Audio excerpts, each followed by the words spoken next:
자, 자본주의 4.0 신자유주의와 세계화가 어떤 과정으로 되었는지 스태그플레이션에 대해서 알아보도록 합시다. 1969년 갑자기 인플레이션이 6%가 됩니다. 그리고 다음에 침체가 옵니다. 결국 1972년 공식적으로 스태그플레이션이 선언이 되었는지 모르겠지만 어쨌든 대부분 72년은 스태그플레이션 시작점으로 봅니다. 그리고 이 시기가 케인즈 이론이 부정되고 필립스 곡선이 부정되는 시점입니다. 인플레이션과 실업률이 동시에 증가합니다. 이 둘은 물가 상승률과 실업률은 서로 반대 관계에 있다라고 생각을 했는데 인플레이션과 실업률이 동시에 나오게 됩니다. 그리고 이 시기는 세 번째 자본주의에서 네 번째 자본주의로 넘어가는 시점으로 봅니다. 중상주의 시대, 경제 이론인이 있다 있게 없던 시대에서 자유방임주의 시대로 넘어오게 됩니다. 그리고 이 도금주의가 끝나고 난 다음에 케인즈주의 시대로 넘어왔습니다. 그리고 1972년 스태그플레이션을 겪고 난 다음에 이 이론이 안 맞던 시대가 옵니다. 그리고 레이건노믹스를 거쳐 자본주의 4.0 버전 신자유주의 시대로 넘어갑니다. 어떤 사람들은 이 시기부터 뉴 이코노미라고 보는 사람들도 있고 2000년대 넘어서 기술이 발전하면서 뉴 이코노미로 보는 사람들도 있지만은 결국에는 세계화가 뉴 이코노미의 배경이었다고 생각을 하면 됩니다. 우리는 어쩌면 다시 자본주의 5.0의 분기점에 있는지 모릅니다. 다시 돌아가서 역사상 미국 통화 정책에 대한 불만은 꾸준했습니다. 동시에 미국 기축통화를 막고 자기들이 기축통화를 잡고 싶다는 의지도 당연히 있었죠. 그게 유로화의 배경입니다. 참고로 러시아 천연가스는 이 유로화로 결제를 하고 푸틴 같은 경우에도 루블화로 결제하겠다고 했을 때 유럽은 당연히 거절을 했습니다. 중국이 위안화로 결제를 하려는 지금 기축통화를 만들려는 배경도 이 때문입니다. 독일, 프랑스도 중국도 동맹이라는 이름을 가지고 있거나 아니면 서로 협조하는 것처럼 보이지만 왜 우리가 게임을 할 때도 경제동맹이랑 기술동맹이랑 그 다음에 군사동맹이랑 다 다르잖아요. 모두 다 미국의 패권을 당연하게 추월하고 싶어 합니다. 그러나 단기적인 이득도 절대 포기하지 않는 거죠.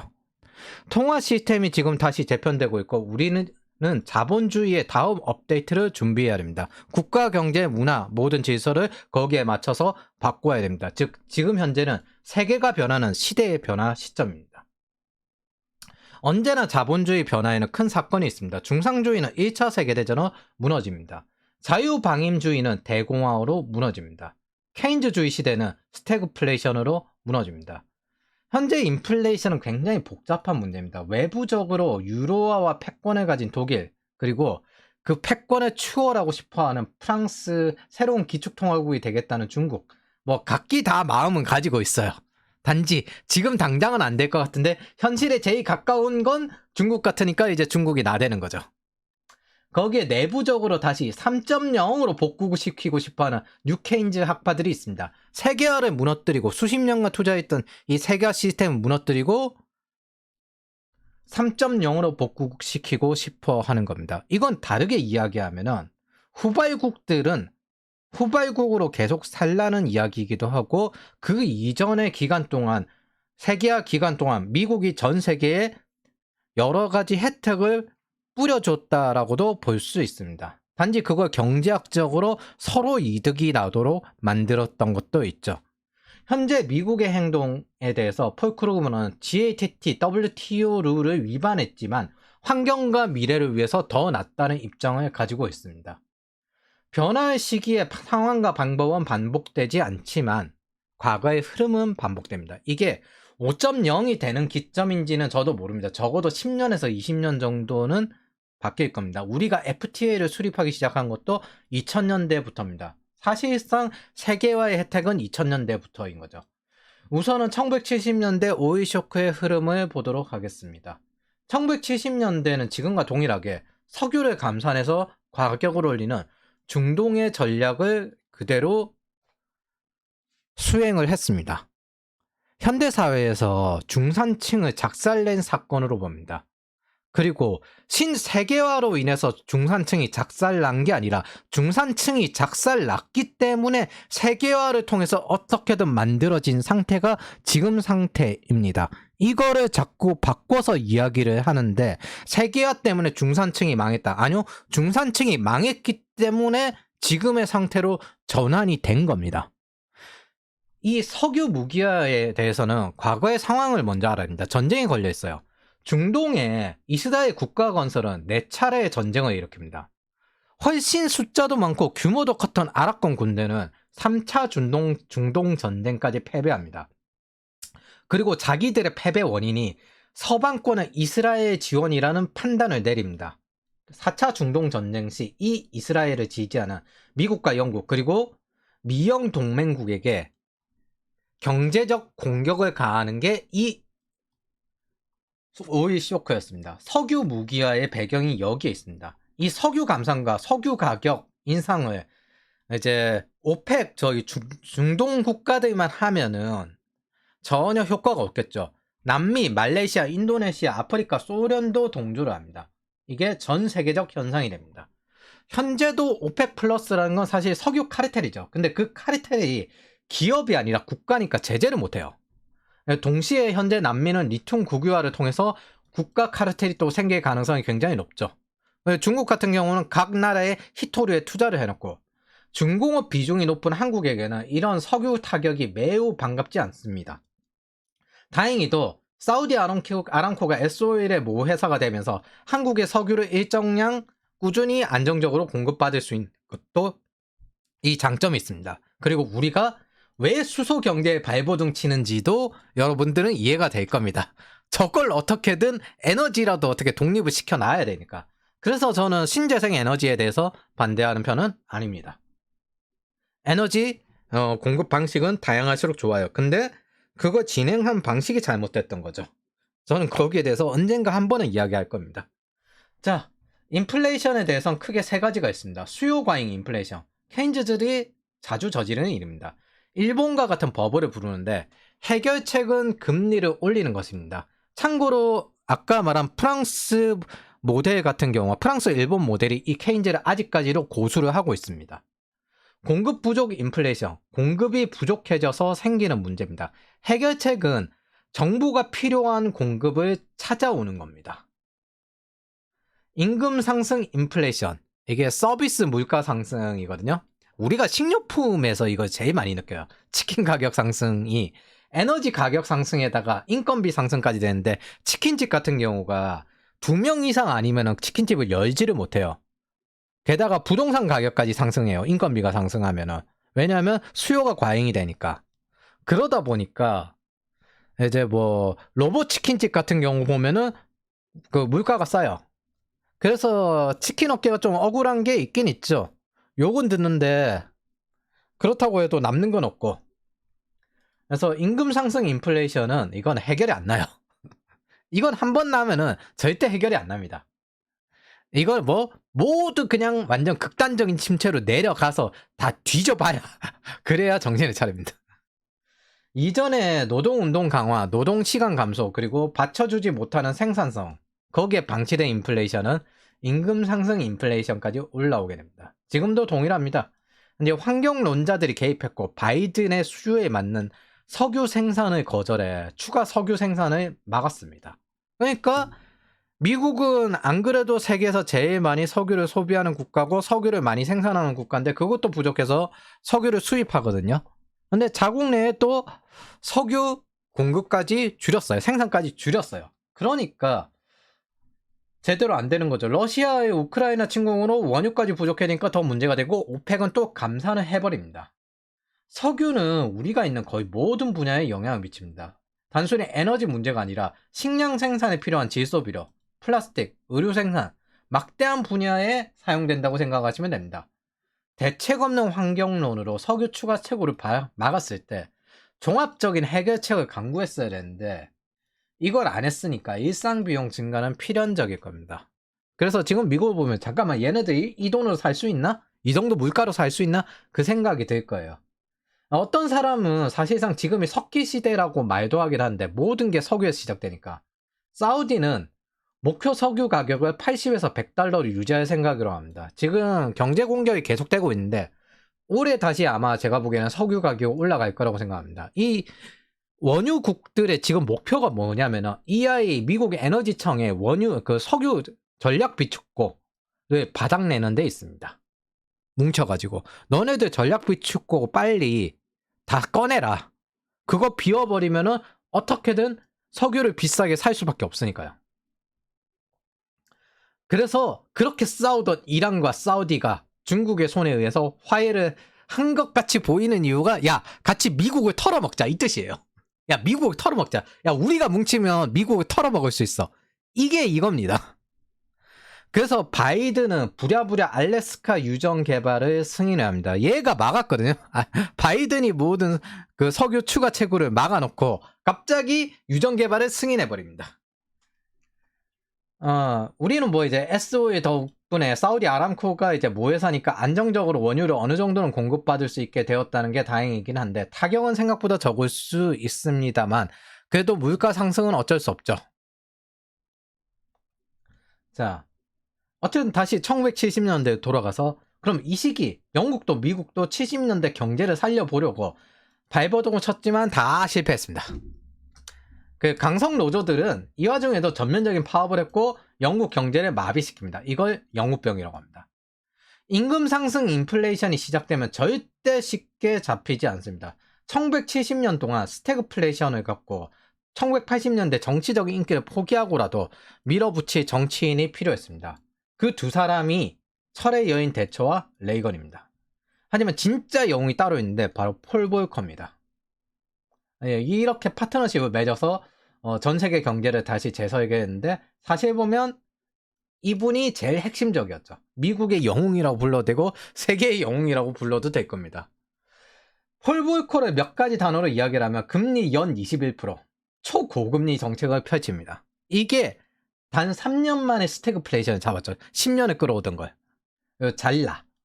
내가 잘리든 말든 이분이 단순히 여야 직원들이 토로하는 수준이 아니라 전 국민이 죽이겠다는 걸 버텼습니다. 총 타고 출근했어요. 죽을 수도 있다고. 뒤늦게 나왔는데 레이건 행정부 역시 연준에 개입해서 명령이라면서 저금리를 요구했다는 겁니다. 폴 볼커는 그걸 버텨냅니다. 그래서 이런 책을 쓰셨죠. 달러의 부활.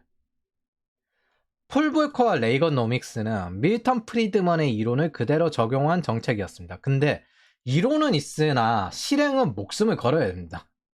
예, 지금 생각해보면 20% 금리라는 건 지나서 인플레이션을 잡았지만 당시에는 정말 많은 파산자를 만들 수밖에 없습니다. 점점 쇠약해지는 미국 경제를 막기 위해서 어쩔 수 없었습니다.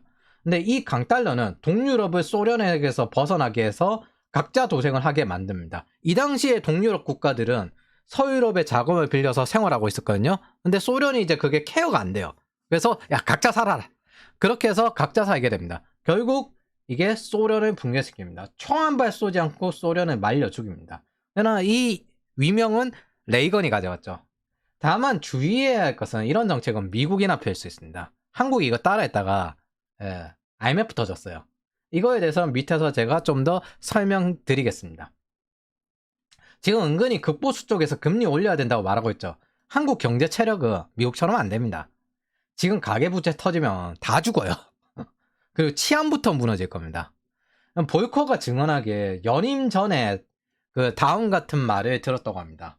레이건 대통령이 선거 전까지 금리를 올리지 말라고 당신에게 명령하고 있다. 볼커는 그때 말없이 백악관에 나왔다고 합니다. 그래서 연준에 개입하는 트럼프를 볼커는 오물이라고 불렀습니다. 똑같이 중앙은행 독립성에 개입했기 때문입니다. 이분의 명언이 있어요. 중앙은행의 역할은 파티가 한창일 때, 즉 호황일 때 접시를 빼는 것이다. 근데 선거하는 정치인 입장에서 이게 반갑겠냐고요. 이게 인플레이션 지향적 정책입니다. 자, 레이건과 대처. 예, 다시 말하지만 레이건노믹스는 시카고 학파의 거장 밀턴 프리드먼의 영향을 받습니다. 슈페터주의죠. 통화주의. 동시에 케인즈주의자들과 진보계통에는 천하의 원수로 받아들여진다. 왜냐하면 자기네들 권력을 뺏어갔잖아요. 그래서 레이건노믹스는 밀턴 프리드먼의 이야기로 정리를 할 수 있습니다. 낮은 세율, 적은 규제, 절제된 재정정책, 인플레이션 지향적 통화정책. 단! 만능은 아닙니다. 만능은 아닌 게 진위 개수 차이가 굉장히 높아지고 여러 가지 부작용도 당연히 있어요. 그래서 정부의 적절한 복지 개통이 필요합니다. 밀턴 프리드먼이 한 말도 똑같은데 신자유주의는 완전히 자유방임주의가 되는 게 아니라 장기적으로 지속할 수 있는 복지를 늘려나가면서 빅파이를 키워나가는 구조를 뜻하는 거지 자유방임주의를 뜻하는 게 아닙니다. 세계화의 효과에 대해서 간단히 이야기를 하면 이 시기에 잉여 상품이나 자원, 잉여 자본에 대한 효율성을 뜻합니다. 먼저 잉여 상품 수출입니다. 영국에선 골뱅이 안 먹죠. 근데 한국에선 골뱅이 많이 먹어요. 한국은 영국의 골뱅이를 수출해 여러 가지 한국에서는 식자재 가격을 하락시킬 수 있습니다. 이건 공장이 이전하는 노동 인적 자원에도 적용됩니다. 한때 중국에 공장을 짓고 저임금 노동력을 통해서 생산된 물품은 전 세계 물가 하락에 기여합니다. 그 혜택을 사실 미국도 받았지만 유럽이 정말 많이 받았죠. 게다가 유럽 같은 경우 수출을 미국에 하기 때문에 이건 중국 효과라 불렀습니다. 더 많은 생산품이 공급되게 되었고 그 이득만큼 중국은 선진국들의 투자로 도시화를 하고 장기적으로 시장으로 크게 됩니다. 이게 중국의 성장 배경입니다.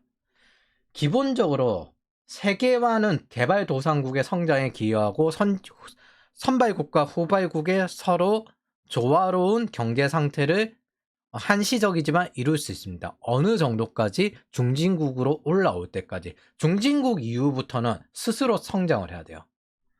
단순히 무역 흑자가 나면 좋다고 생각하거나 자국의 공장이 있으면 좋다고 생각하는 건 인플레이션을 모르는 멍청한 이야기이면서 중상주의 관점입니다. 그리고 그 사고를 한번 경험해봤죠. 무역 흑자가 난 만큼 상대국의 잉여 자본을 투자해줘야 성장을 합니다. 그렇지 않으면 상대국의 소비력을 감소시키기 때문에 파트너십이 지속될 수 없습니다. 서로 간의 소비력도 그래서 줄어들어요. 예를 들어 베트남을 대상으로 우리가 지금 많은 무역 흑자를 내고 있거든요. 지금 현재 경쟁교육국 3위예요. 근데 그만큼 우리가 베트남에 추가 투자를 해줘야 됩니다. 이게 세계화 시절에 신흥국의 자금이 투자되어야 되는 이유입니다. 그리고 신흥국이 크면 물자를 수출할 시장이 되어줍니다. 선발국은 이를 통해서 노후 보장과 삶의 질이 개선되고 후발국은 경제적 성장을 해서 시장이 될 기회를 얻습니다. 물론 중진국 이후부터 스스로 독립을 하고 세계화적인 여러 가지 제도를 받아들여져야죠. 덧붙여서 노동시간은 개도국이 더 많이 합니다. 그래서 파트너십 의미도 있지만 투자를 해줘야 되는 도의적 실행의 의미도 있다고 저는 생각을 하고 있습니다.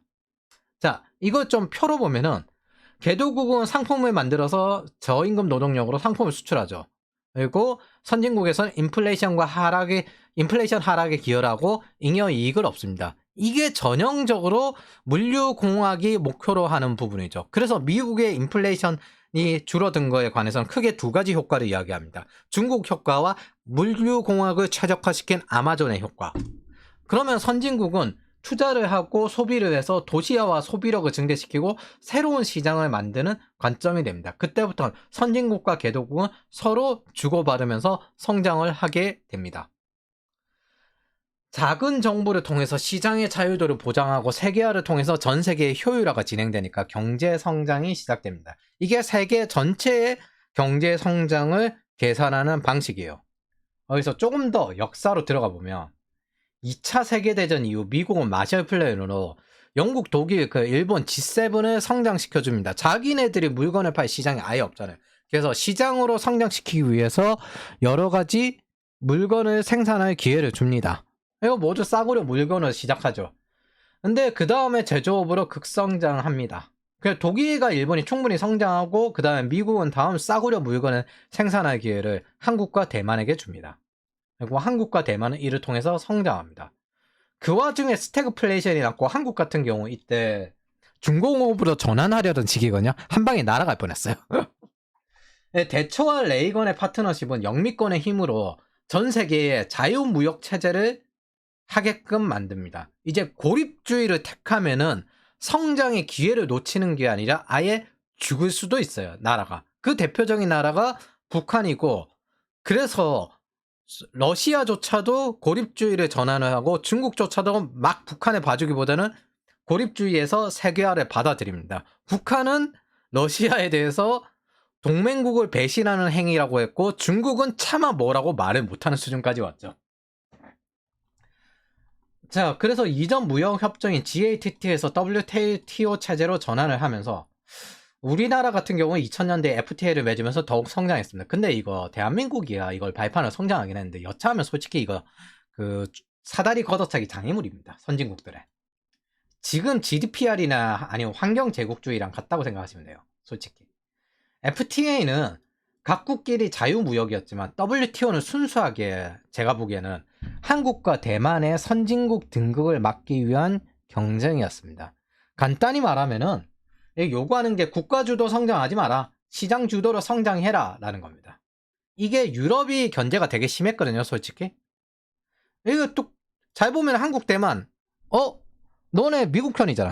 미국의 힘을 실어주는 거잖아요. 그래서 한국이랑 EU랑 FTA 할 때도 상당히 까다로운 걸 요구를 합니다. 사형제 폐지라든지 아니면은 이제 ILO 협약 비준이라든지 이걸 요구하는 이유는 뭐예요? 너네가 문화적으로 그걸 커버할 수 있을까? 정치적으로 커버할 수 있을까? 이런 견제죠. 자, 이걸 다시 말하면 너희도 작은 정부, 즉 신자유주의를 해라라고도 있지만 여러 가지 국제적인 기준이 있으니 이것들을 준수하라는 걸 같이 낍니다. 그리고 바꿔서 그걸 못하겠으면 세계화 포기하고 적당히 중진국으로 멈춰라 라고 강요하는 겁니다. 어떤 기회를 주는 대신에 사회의 급격한 변화를 요구하고 2000년대 이후 급격한 변화에 적응하지 못한 사람들, 사실 사회는 적응하지 못해요. 교육도 적응하지 못했잖아요. 적응하지 못한 사람들이 굉장히 어려움을 겪습니다. 지금도 공장 해외 이전은 말이 많은데 어쨌든 결국 그 덕에 세계는 한동안 평화롭습니다.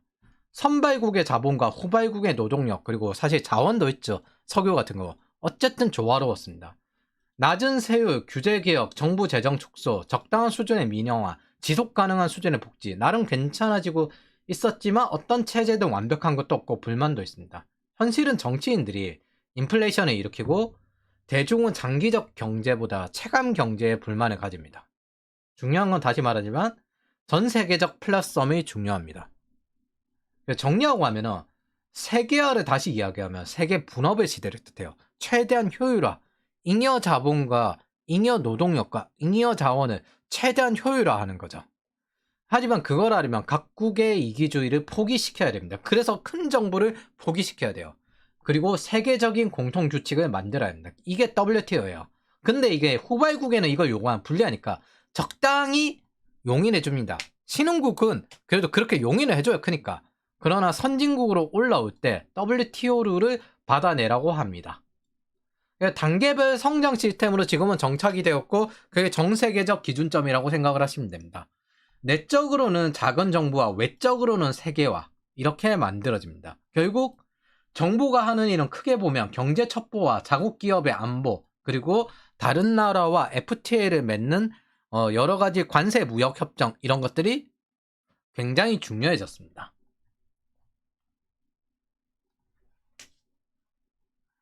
자, 이 후발국에 대한 개발 경제학을 좀 더 이해하기 위해서 아서 루이스에 대한 이야기를 하도록 할게요. 굉장히 훌륭하신 분입니다. 위대한 경제학자라고 감히 표현할 수 있습니다. 노벨 경제학상을 받은 최초의 흑인이자 최초의 영국 기사자기를 받은 흑인이기도 합니다. 이제 신흥국에서 자기가 태어났다는 것을 잊지 않기 위해서 여기에 어떻게 신흥국들이 성장할지 그것들에 대해서 연구를 하신 분입니다. 후발국의 경제를 성장시키는 개발 경제학이 이분이 교본입니다. 튜토리얼 교과서예요. 중국도 이분을 따라했다고 생각하시면 됩니다. 가난한 나라에서 저임금 저노동력으로 성장을 하되 남는 농민들은 남은 노동력을 도시로 옮겨서 공장지대로 옮기는 것 뜻합니다. 이 방식은 중국에도 쓰여 농민공이라고 합니다. 우리가 지방에서 서울로 올라와 일하는 것도 이것과 비슷합니다. 현대의 후발국의 경제성장은 루이스의 이론에 따릅니다. 왜냐하면 이렇게 낮은 저임금에 의존한 나라는 어느 시점부터 중진국 함정, 즉 루이스 전환점에 도달합니다. 흔히 이야기하는 중진국의 함정이 여기에 속하죠. 이 중진국의 함정에는 중진국의 함정 시기에 중국은 국가 자본주의 모델로 전환을 했습니다. 대한민국 같은 경우에는 1980년대 말부터 이 루이스 전환점, 즉 낮은 저임금이 이제 더 이상 통용 안 되는 시점에 도달했습니다. 이 방식은 도시화와 농민의 잉여 노동력으로 성장하는 게 핵심이기 때문입니다. 그 자본은 신자유주의, 즉 외부 선진국에서 끌어오는 거고, 이것들이 지금의 세계 평화에 굉장히 많은 기여를 했습니다. 현대 세계화에서 신흥국의 자본이 투자되는 게 굉장히 중요하고, 신흥국들도 날이 갈수록 기아 문제가 해결되는 중요한 일로 받아들여지고 있습니다. 이게 경제적 자유주의, 세계화가, 신자유주의가 전 세계의 가장 기본적인 주류 경제로 받아들여지는 이유가 이 때문입니다. 선진국만 혼자서 잘 사는 것도 아니고 다 같이 잘 살면서 장기적으로 보면은 신흥국들의 기아 문제나 경제 문제들도 해결할 수 있기 때문입니다. IRA 법은 본래 바이든이 지지했던 영국 이코노미스트들을 돌아서게 만들고 IMF도 비판하게 만들었습니다. 이게 영국 이코노미스트가 트럼프를 비판했거든요. 세계화에 반대적인 입장을 취하니까 IRA 법을 통과시키니까 이코노미스트도 바이든에 대해서 비판적인 입장으로 체인지를 합니다. 그 이전에는 바이든을 지지했어요. IMF도 이 IRA 법에 비판을 하지만은 사실 미국은 전 세계 경제를 전체적으로 설계합니다. 미국의 경영이 전 세계의 경영이라고 생각을 해야 됩니다. 왜냐하면 사실상 유럽도 중국도 미국한테 팔아서 먹고 사는 구조였기 때문에. 이 구조를 부정하면 사실 세계는 가난해집니다. 근데 지금은 그걸 선택하는 시기입니다. 이걸 블록 경제화라고 해요. 이거를 넘어가기 전에 지금 현재 이전 단계를 보고 있는 거죠. 자, 국가주도 성장에서 항상 독이 있는데 그 중에서 저는 제일 큰 게 부채율이라고 봅니다. 큰 정부주의는 최대 문제는 부채예요. 확장 재정 정책을 펼쳐서 국가의 부채가 많거나 아니면 확장 통화 정책을 펼쳐서 화폐를 프린팅해서 신용을 계속 창출해가지고 기업이나 개인의 부채가 많거나 둘 중 하나입니다. 근데 IMF 시절에 한국에 오면 딱 이게 와닿는 게 뭐냐면은 1993년 IMF는 전형적인 중진국의 함정을 보여줍니다. 97년에 우리가 이제 받았거든요, 구제금융을. 1996년 1000대 상장기업 평균 부채 비율이 이미 463%입니다. 기업 부채율이 463%예요. 1997년 IMF 구제금융 당시 1000개 상장기업 부채 비율이 589%입니다. 보통 200%가 넘으면 투자자 입장에서 좀비 기업이라고 하거든요. 지금 중국이 가지고 있는 어마어마한 부채들도 동일합니다. 중국은 지금 막대한 가계부채, 기업부채, 지방정부 부채가 뇌관이 되고 있습니다. 근데 중국 정부 부채는 적어요. 이건 무슨 뜻이냐면 통화를 많이 찍어내가지고 신용 창출을 해서 계속 대출을 시켜줬다는 뜻이에요. 이게 국가주도 성장의 단점입니다. 비행기 게임을 하면은 비행기가 총 하나 한번 맞으면 터지잖아요. 근데 거기에 추가 그 코인을 계속 줘서 다시 리게임을 할 수 있도록 만드는 거예요. 자국 기업에게 좀비 기업이라도 다음 게임을 계속하게끔 돈을 주는 겁니다. 좀 어설퍼도 대출 계속해주고 지방정부와 은행도 이걸 지원합니다. 그래서 지금 현재 중국의 기업 부채는 300%입니다. 막대한 지방정부 부채도 있고 가계부채도 있습니다. 보면은 중국 성 31개 중에서 17 이상이 이제 부채 한도를 초과했다. GDP의 44%에 속하는 가계부채가 있다. 거기에 이게 모두 파악이 되지는 않았을 거란 말이에요. 물론 이제 중국은 핀테크를 했기 때문에 알리페이를 했기 때문에 어느 정도 조금 투명해진 것도 있는데 사실 중국 정부를 못 믿는 게 있죠. 중국 정부의 통계를 못 믿겠어. 요즘은 일본도 좀 못 믿겠는데. 네. 국가주도 경제의 경우 좀 투명하지 않다는 문제가 있어요. 외부에 얼마나 많은 걸 숨겼을지 모릅니다. 물론 중국 정도 되니까 이제 경제 체력과 펀더멘탈이 좀 다르긴 합니다. 신흥국으로 성장했고 이후 국가 자본주의를 선택한 중국 기업이기에 이런 부채가 가능합니다. 근데 국가가 대출로 코인을 계속 주고 정부도 지원책을 계속 줍니다. 원래 WTO 룰에서는 이걸 그만하게끔 만드는데 근데 중국은 그걸 강요받아도 거절할 수 있습니다. 우리는 유럽이나 FTA를 할 때 ILO 그러니까 이제 그 노동 관련된 노조 관련된 협력 비준을 해야 되지만 미국은 이게 거절이 가능해요. 야, 그럼 우리한테 팔지 마. 싫으면 우리한테 팔지 마. 이게 되니까. 이게 시장을 가진 국가의 힘입니다. 중국이 자국 기준에 맞추라 하는 것처럼 유럽도 자국 기준에 맞추라고 하고 미국도 자국 기준에 맞추라고 강조하는 겁니다. WTO 룰이 IRA의 보조금을 비판하듯 이 이유는 크게 두 가지가 있는데 기업끼리의 경쟁이어야지 기업과 국가의 경쟁일 경우 당연히 기업이 불리합니다. 외국 자본이 투자도 못하겠고 그다음 외국 기업이 들어와서 이게 물건도 못 팔잖아요. 그러면서 여기서는 외국으로 팔 수 있다면 불공평하죠. 그런데 중국 구조와 미국 구도가 딱 그 구도예요. 중국은 미국에 자유롭게 팔 수 있어요. 근데 미국은 중국에 자유롭게 팔 수가 없어요. 그래서 어느 정도는 그래도 100%는 아니더라도 어느 정도는 받아들일 수 있을 만해야 되는데 그런 신뢰 규칙이 있어야 되는데 사실 이러니 저러니 해도 제국 수준의 시장을 가진 국가 중에 딱 이건 미국, 유럽, 중국 이게 신뢰 순서예요. 가장 신뢰 가능한 국가는 미국. 그 다음에 이제 좀 괜찮다 유럽. 이걸 먹어야 되나 말아야 되나 하는 게 중국. 네. 미국은 기업들끼리 견제를 하고 경쟁을 하는데 유럽은 연합과 국가가 견제를 하고 경쟁을 합니다. 유럽 대륙식 모델은 국가가 많이 개입하는 자본주의 모델입니다. 그래서 중국은 거기에 공산주의, 사회주의가 얹어져 있는데 가장 큰 차이가 얘네들은 목표를 다시 또 사회주의로 체인지를 하려는 것도 있지만 민주주의가 안 돼요. 그러다 보니까 투명할 수가 없는 겁니다. 이게 가장 큰 문제라고 보시면 됩니다. 자, 그럼 국가주도 경제를 구사하는 곳이 시장 경제 구조로 바뀌려면 어떻게 해야 될까요?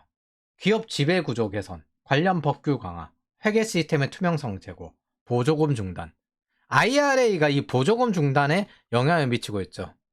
그 관련 법규도 다른 나라의 자동차에 대해서 이제 차별을 하고요. 즉 신뢰와 자생이 가능해야 되는 구조인데 이거는 혹독한 시련이지만 나쁘진 않습니다. 대신 글로벌 시장에 대응 가능한 역량도 만들어지고 상대국에도 그걸 요구할 수 있기 때문입니다. 근데 중진국의 경우 국가 주도로 컸을 경우 사회 문화 경제적 저항을 이기고 이걸 해내야 됩니다. 특히 정경유착 같은 경우 이걸 해소하기가 굉장히 힘듭니다. 그럼 이제 포기를 해야 돼요. 선진국은 안 되고 중진국에서 끝낼게. 그러면 이제 선진국으로 올라갈 가능성이 이제 포기가 되는 거고 만약 이걸 하면은 선진국으로 올라갈 가능성이 되는 거죠. 경제는 다시 말하지만 신뢰입니다. 계획경제 시절에는 군사정권이 손해보더라도 터널 파라고 하면 터널 파야 되고 은행을 통해서 이제 망하지 않게 자금을 유통해 줍니다. 근데 IMF 이전 한국 기업은 이겠어요. 대마불사, too big to pay. 이게 잘 보면은 여러분들이 와닿을 거예요. 크면은 정부가 안 죽인다. 절대 무조건 망할 것 같아서 살려준다. 뭐 국가 주도니까 살려줄 거야. 너무 크면은 영향이 크잖아. 그러면 정권 유지가 안 되잖아. 간단히 말하면 부채율이 200%가 넘은 금리 기업이라고 하는데 뭐 어차피 부채율이 얼마든 정부가 절대 죽지 않게 해준다는 겁니다. 근데 이게 국가 주도 성장의 이제 딜레마죠. 무한 적자 기업이 은행 대출로 연명한다라고 생각하시면 됩니다. 거기에 정경유착으로 인한 보조금. 보통은 보조금을 주는 게 아니라 선진국에선 세금 인센티브, 즉 조건부 세금 감면을 해줍니다. 이렇게 많이 고용을 해서 그럼 세금 인센티브를 해줄게. 혹은 여기 이만큼 투자를 해서 세금 인센티브를 줄게. 특히 로비 사회인 미국에서 이게 많이 발달되어 있죠. 어쨌든 IMF를 겪었기 때문에 우리는 그만큼 선진적인 경제 구조를 가진 것도 있습니다. 여기 보시면 아시겠지만은 미국 따라하다가 한번 진짜 크게 나가리 났죠. 이 원인이 태국 바타와 인도네시아 루피아가 하락하면서 아시아 외환 위기가 났는데 대마불사 기업들도 이때 연쇄 부도가 납니다. 근데 그건 중요하지 않았어요. 이제 환차익 때문에 이제 연쇄 부도가 좀 났는데 경기 침체야 뭐 어차피 한두 개 망할 수도 있지. 근데 이것보다 더 타격이 컸던 거는 원달러 환율을 무리하게 그래서 800원대로 방어해 보려고 했어요. 자국 기업이 위험해지니까. 그래서 외환 보유고를 크게 소모합니다. 미국을 본받아서 20% 올리면 되지 않을까? 근데 대한민국 펀더멘탈에 미국처럼 따라하면 다리 찢어지죠. 중국이면 모르겠습니다. 70년대 미국보다도 안 될걸요? 그래서 외환 보유액이 급감하게 됩니다. 자국 기업이 연쇄 부도하니까 그거 달러 환율을 막아보려고 무리하게 방어하려고 했다가 외환 보유고만 낭비하는 상태가 되죠. 1년간 헛짓거리하고 1997년 12월 IMF에 구제금융을 요청합니다. 밀턴 프리드먼의 혹독한 시련을 그대로 구현한 듯한 IMF는 여러 가지 강한 압박을 하고 자본시장을 전면 개방하고 환율 변동폭을 확대하려고 합니다. 이때를 통해서 우리는 이걸 견딜 수 있는 기업들을 보유하게 되었어요. 그리고 파생 상품으로 통해서 여러 가지 리스크 매니지먼트를 하게 되었고요. 그래서 고금리 고환율 정책으로 투자 자금을 유치하고 여러 구조조정을 합니다. 지나서 보면은 이제 전 세계 형태를 봐도 IMF의 구제금융 받는 대신 시킨 대로 했던 나라들은 대부분 잘 됐어요. 이 혹독한 시련은 꽤나 효율적으로 환골 탈퇴를 하는 경향이 있습니다. 솔직히 효율화되고 투명해지니까 원래 살 빼는 건 힘듭니다. 근데 이제 코치가 와가지고 살을 빼주는 거죠. 한국만큼 빠르게 위기 극복한 나라도 없습니다. 고작 3년 만에 IMF 관리 체계를 완전히 벗어납니다. 물론 은행의 독립이 컸습니다. 관치금융도 넘어섰고. 근데 더 이상 은행은 이때 이후부터 금융기관이 아니라, 그러니까 정부가 돈 빌려주라면 돈 빌려주는 금융기관이 아니라 금융회사가 되었습니다. 물론 아직까지는 애매합니다. 예. 이게 완전 금융회사로 독립된 건지 이게 시장경제주의로 해서 저기 미국처럼 된 것 같진 않고 프랑스, 일본 모델도 좀 섞은 그런 형태가 지금 한국 상태라고 생각을 하시면 됩니다. 사실 관치가 확실히 많죠. 그래서 대륙처럼 금융기관도 아닌 한 중간 정도쯤이라고 저는 생각을 합니다. 여기서 대륙이란 거는 이제 유럽을 말해요. 그래서 한국도 대만도 어느 정도 극복해서 세계에서 중요한 나라가 되었습니다. 그리고 대한민국은 이걸 극복한 다음에 선진국의 한 자리를 차지합니다. 근데 이 2000년대 이후부터 고질적인 청년 실업이 지속됩니다. 청년들은 이때부터 한국은 헬조선, 그리고 대만도 귀신섭이라고 자국을 비하하기 시작했어요. 그러나 사실 그 기간 이전부터 일본이야말로 지옥구덩이였습니다. 그래서 이는 중국이 현재 그 MZ 현상과도 같습니다. 중국 같은 경우에 머리 깎고 절에 들어가는 포기를 하고 있습니다. 인간은 결국 다 이제 똑같은 거죠. 그래서 IMF는 우리가 세계화로 변화하는 시대에 WTO 구조에 적응하는 혹독한 시련이었다고 생각을 합니다. 동시에 아시아 외환 위기는 세계화의 영향력이기도 했습니다. 그러니까 지금 현재 그게 또 바뀌는 혹독한 시련이 오고 있어요. 이 흐름을 적응하지 않으면 우리는 매우 위험해질 겁니다. 평온할 때 변화하고 적응을 준비해야 됩니다. 여기에 개도국 예외 구정, 이제 중국을 좀 알아보죠. 한국과 대만이 중진국이 되었을 때 새로운 신흥국이 나옵니다. 이제 더 이상 저임금 노동이 아니에요. 그래서 저임금 노동력으로 중국으로 이전합니다. 중국은 아서 루이스의 개발 경제하고 굉장히 잘 적응했습니다. 그래서 도시와 농민군 그리고 경공업으로 급속도로 큽니다. 그런데 언제나 이 그 전술이라는 건 단계별 유통 기한이 있어요. 상황이 바뀌면은 당연히 그 방법이 적용이 안 되죠. 그렇게 성장이 정체되고 중진국의 함정에 빠지기 시작합니다. 이래저래 말은 많지만 2000년대 초반부터 농민국 임금이 상승하고 한 2015년에 루이스 전환점을 넘었다는 평이 많습니다. 그건 GDP 성장에도 상당히 많이 들어갑니다. 더 이상 많은 부채와 신자유주의 자본만으로는 성장을 할 수 없다는 겁니다. 요때쯤이에요. 요때쯤에 루이스 전환점 넘었는가 했는데 이제 미국이랑 파트너십으로 이제 오바마가 같이 성장을 하면서 잘 버텼죠. 요때쯤에는 루이스 전환점을 넘었구나. 거의 다들 확신을 한 단계입니다.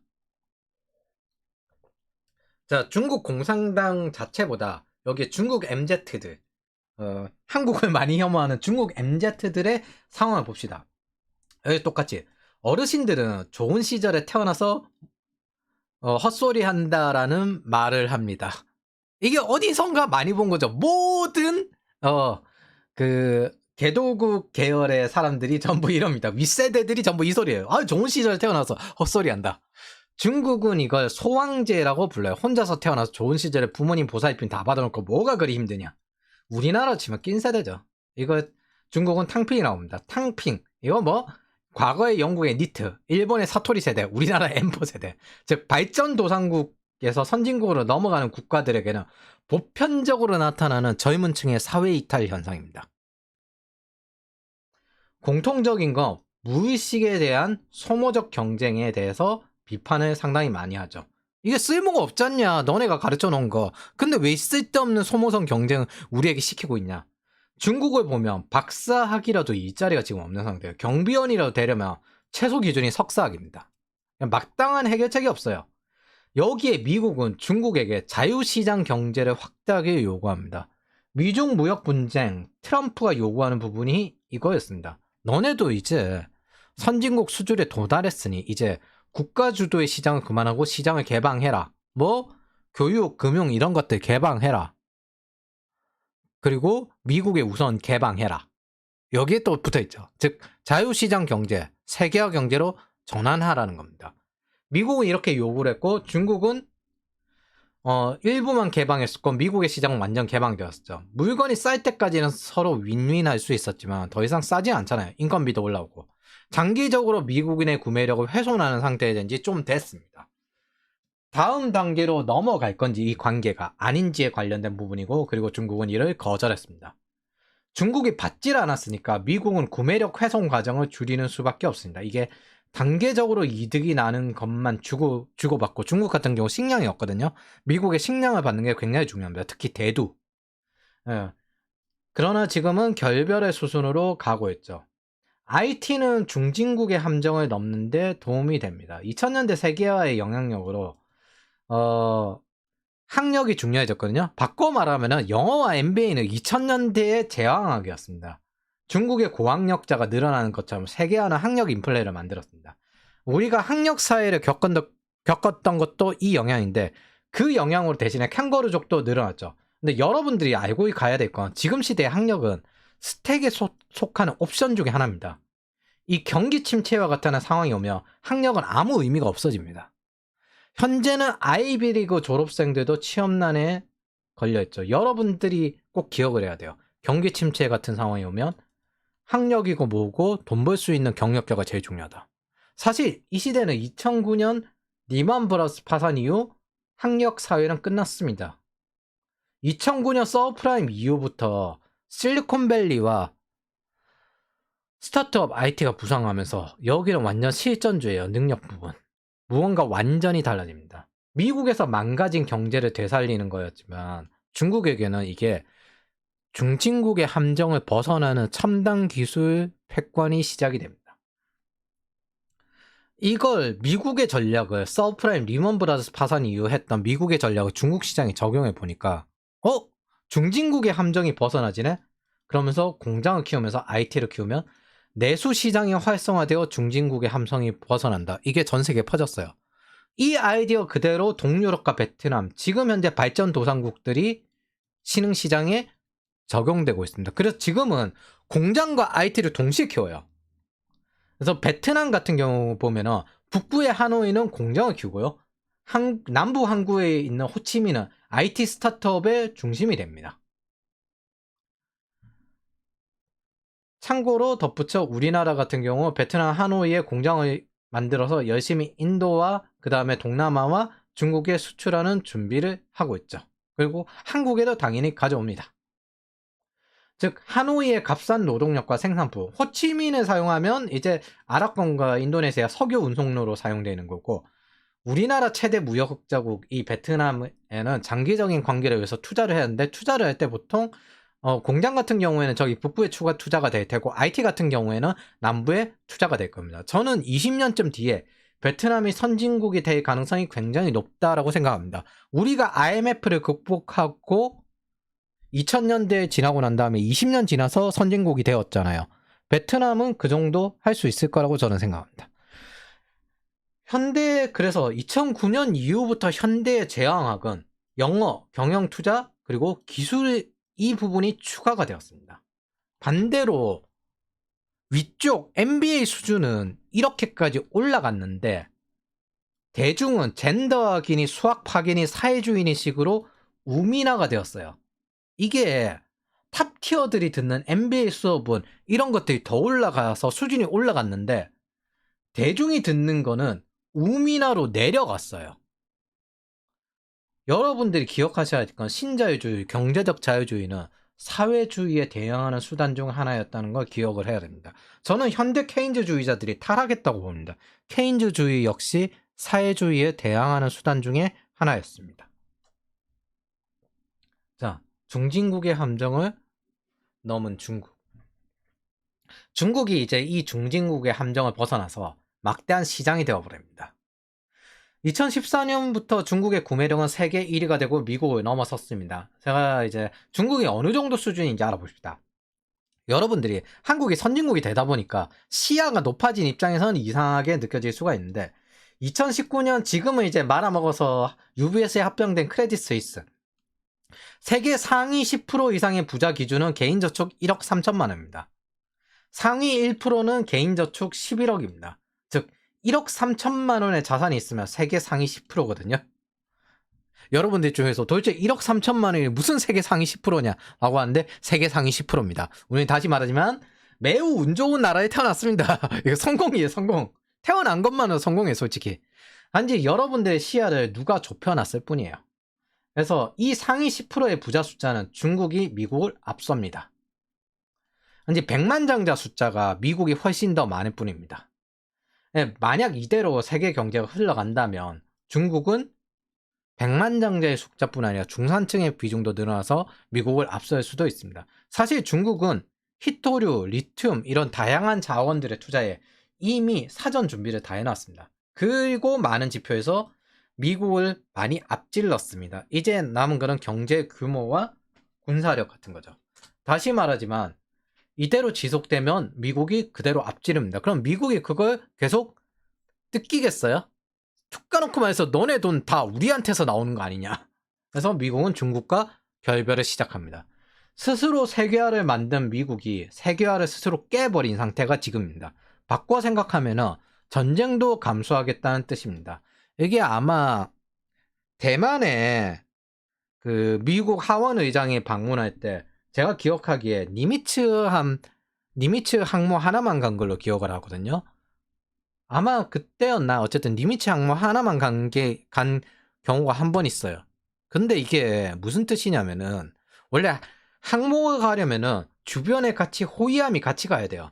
근데 바꿔 이야기하면은 쳐봐라는 거죠. 야, 할 거면 지금 하자. 쳐봐라는 거죠. 제가 보기에는 미국은 이미 전쟁을 각오하고 있습니다. 자, 어쨌든 이제 무역으로 평화의 시대가 왔고 이제 무역이 끊겼으니 평화의 시대가 끝났습니다. WTO 룰 시대에는 기껏해야 정부가 하는 거는 외국 기업과 자국 기업이 모두 통용되는 규제 정책 그리고 경제 첩보를 하거든요. 근데 이제부터는 국가 개입에 경제 전쟁과 동맹 블록과 협력을 하는 시대가 왔습니다. 모두 오펙화 되는 거예요. 문제는 이게 자원이 있는 기업들은 오펙화가 될 수 있는데 자원이 없는 기업들은 시장끼리 뭉쳐야 돼요. 그래서 우리가 지금 선택하는 거는 너네가 중국 경제 블록 안에 들어갈래? 아니면 미국 경제 블록 안에 들어갈래? 이겁니다. 다극화된 시대에 간단히 말하면 이게 열강의 시대가 시작됩니다. 그리고 다시 이야기하면 세계 전체가 IMF가 말했던 것처럼 가난해지고 있습니다. 미국은 그리고 이걸 피할 생각이 없습니다. 사실 전 세계 부는 미국이 뿌리는 거예요.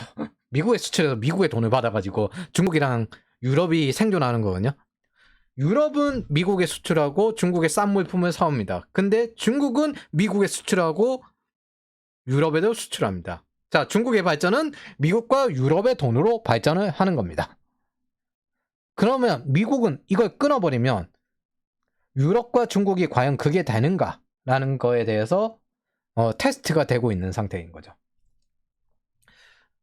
자, 아래는 미국 무역 노선 강경화에 대한 폴 크루그만의 글입니다. 간단히 말하면 찬성인데 마지막 란만 가져옵니다. 전후 GATT, WTO 로 대표되는 전후 무역 시스템을 주도한 미국이 자국의 전략 목표를 위해서 해당 규범을 변칙 적용하기 시작하면 보호무역주의가 전 세계적으로 확대될 수밖에 없다. 그럼에도 불구하고 필자는 바이든 행정부가 옳은 일을 하고 있다고 생각함. 이게 이코노미스트지나 아니면은 이제 저기 IMF 모두 비판하고 있는데 폴크루그는 옳은 일을 하고 있다라고 생각을 한다고 합니다. 국제 무역 규범도 중요하지만 그보다 민주주의를 수호하고 지구를 살리는 일이 더 중요하기 때문임.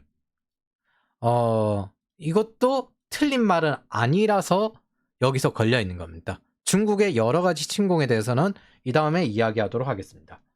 지금은 우리가 당연히 믿었던 세계 무역 전략이 통용이 되지 않는 상황입니다. 즉 뭐다? 세계 대전략이 바뀌었기 때문에 그 안에서 대응하는 전략과 전술도 모두 바꿔야 되는 시대가 왔다는 뜻입니다. 아무리 자유시장 경제라고 해도 국가가 살려주는 기업 중에 전략적 핵심 산업은 존재를 해요. 미국이 금융기업을 살려주는 것처럼 우리나라 같은 경우 중후장대 즉 중공업 위주의 기업이 많아서 불황기마다 위태롭습니다. 그 대표적인 나라가 조선이거든요. 이런 것처럼 세계화에 안 맞는 것들은 당연히 각국에 조금씩 있을 수 있어요. 그리고 그런 것들의 영향력이 더 커지는 시기가 왔다라고 생각을 하십니다. 자, 우리나라로 비유해서 대우조선해양을 한번 보도록 하죠. 부채율 500%입니다. 이거 대우조선해양 부채율이 500%인데 산업은행이 살려줬다가 하나에 매각되었거든요. 왜 이렇게까지 해야 될까? 조선을 망하게 두면 어쨌든 다른 나라가 먹는 것도 있는데 중국이나 일본이 먹는 것도 있는데 해군함을 생산하는 생산력도 줄어듭니다. 그렇다고 타국이 이걸 넘겨주겠어요? 생산력과 기술력이 유출됩니다. 단순 지역경제의 수준을 넘어서는 국가 전략에 관련된 부분이란 거예요.